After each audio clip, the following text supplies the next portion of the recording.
Saudara-saudari, marilah kita mendengarkan renungan dengan judul Yesus, Yudas Iskariot, dan Petrus. Yang berdasarkan pada Injil Yohanes bab 13 ayat 27 dan 38. Dan sesudah Yudas menerima roti itu, ia kerasukan iblis. Maka Yesus berkata kepadanya, "Apa yang hendak kau perbuat, perbuatlah segera." Jawab Yesus kepada Petrus, "Nyawamu akan kau berikan bagiku?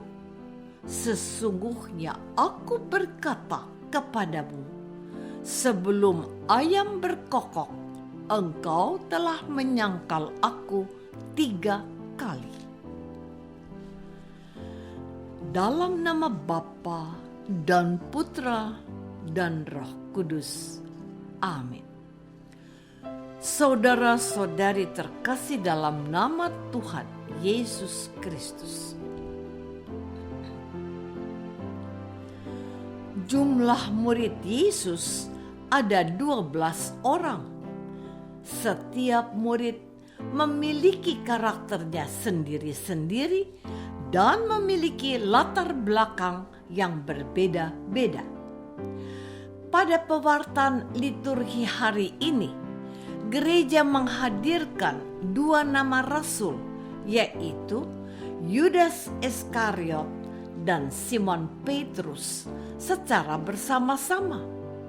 2 perikop yang disatukan itu diberi judul oleh redaktur mirip, yaitu Yesus memperingatkan Yudas dan Yesus memperingatkan Petrus.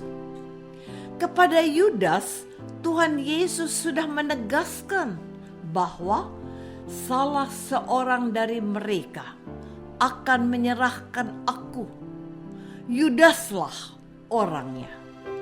Menanggapi pernyataan tersebut, Petrus yang temperamental menegaskan bahwa dia akan membela Yesus dengan mempertaruhkan nyawanya. Tetapi Tuhan Yesus menegur Petrus agar dia janganlah terlalu merasa hebat dan bisa. Tuhan Yesus mempertanyakan keberanian Petrus. Katanya, "Nyawamu akan kau berikan bagiku?" Saya berandai-andai, mungkin Petrus teringat akan firman gurunya, "Barang siapa kehilangan nyawanya karena aku, ia akan memperolehnya kembali." Namun, Tuhan mau Petrus sadar bahwa dia tidaklah sekuat dan bernyali seperti ucapannya. Bahkan, Tuhan Yesus sudah mengingatkan dia, "Sebelum ayam berkokok, engkau telah menyangkal aku 3 kali." Saudara-saudari terkasih, Tuhan Yesus sedang berkomunikasi dengan 2 orang muridnya yang memiliki tabiat dan karakter yang menggebu-gebu. Yudas memegang khas sebagai bendahara. Ia mengelola keuangan untuk keperluan guru dan kelompok 12. Namun, dia bukanlah bendahara yang jujur. Ia sering mengambil uang dari kas itu. Petrus, sebagai anggota tertua, boleh dikatakan begitu. Ia sangat menonjol dalam kelompok 12 tersebut. Bahkan, ia bersama dengan Yohanes dan Yakobus selalu diajak Yesus untuk berada dekat dengannya dalam peristiwa-peristiwa penting. Dalam penampakan di gunung yang dihadiri Musa dan Elia ketika membangkitkan anak Yairus misalnya. Namun itu tidak berarti bahwa dia bisa dianggap sosok yang setia kepada Yesus.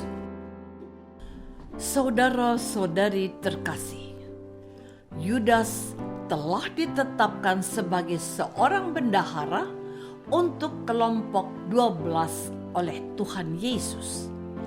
Apa arti penunjukan itu?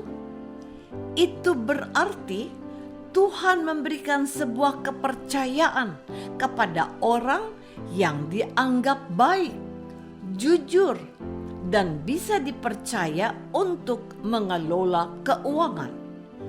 Namun ternyata Yudas Iskariot tidak menggunakan kepercayaan yang diberikan kepadanya dengan baik.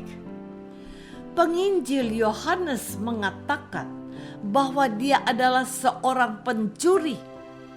Yudas Iskariot sudah membuat dirinya terpesona dan tergantung pada uang. Dia pun tergiur oleh tawaran orang-orang yang membenci Yesus.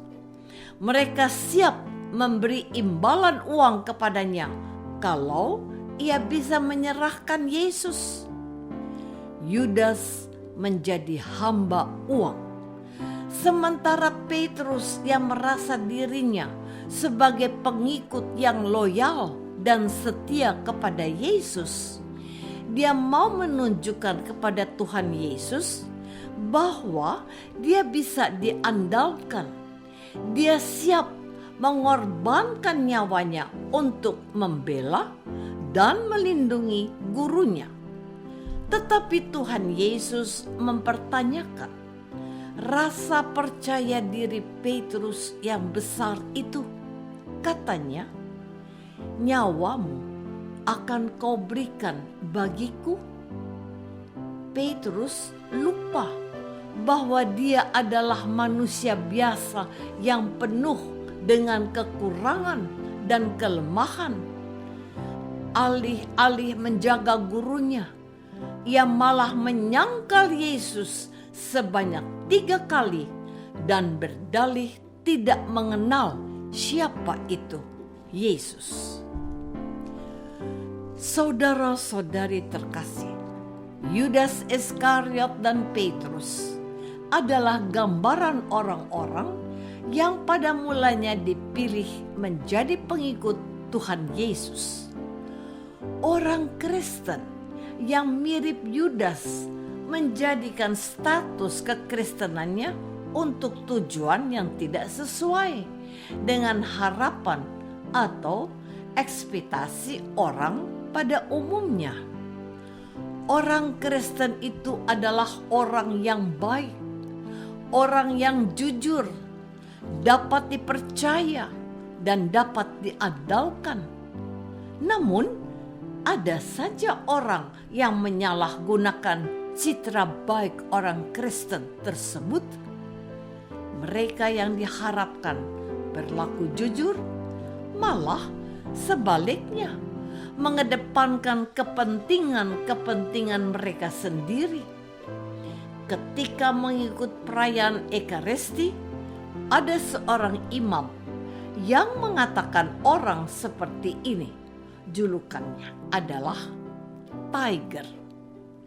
Bukan harimau artinya, melainkan akronim dari tikus gereja. Orang ini berada di lingkungan suci, tetapi berperilaku tidak terpuji. Dia adalah orang yang dibaptis dan percaya pada Yesus. Sementara Petrus adalah orang yang overconfidence. Mereka terlalu mengandalkan kemampuan dan kebisaannya sendiri. Orang ini tidak menyadari akan kelemahannya. Orang seperti ini bisa bertindak bodoh seperti Petrus dan bisa menyangkal jati dirinya sebagai orang Kristen. Maka melalui firman Tuhan hari ini, kita diingatkan Tuhan untuk menjadi pribadi yang setia kepadanya dalam situasi apapun. Jangan sampai kita menjual atau menggadaikan iman kita demi harta kekayaan atau mencari selamat untuk diri sendiri dan menjauhi tantangan atau problema hidup. Apakah dalam hidupku sebagai orang Kristen aku sudah mengandalkan Yesus saja? Marilah kita berdoa. Bapa yang Maha Baik, kami bangga menjadi orang Kristen. Kami mohon bantulah kami memiliki kesetiaan kepada Yesus yang telah memilih kami. Mampukanlah kami untuk memiliki kerendahan hati dan hanya mengandalkan Yesus Kristus, Tuhan kami. Amin. Semoga kita semua selalu dinaungi dan dibimbing oleh berkat Allah yang Maha Kuasa, Bapa dan Putra dan Roh Kudus. Amin.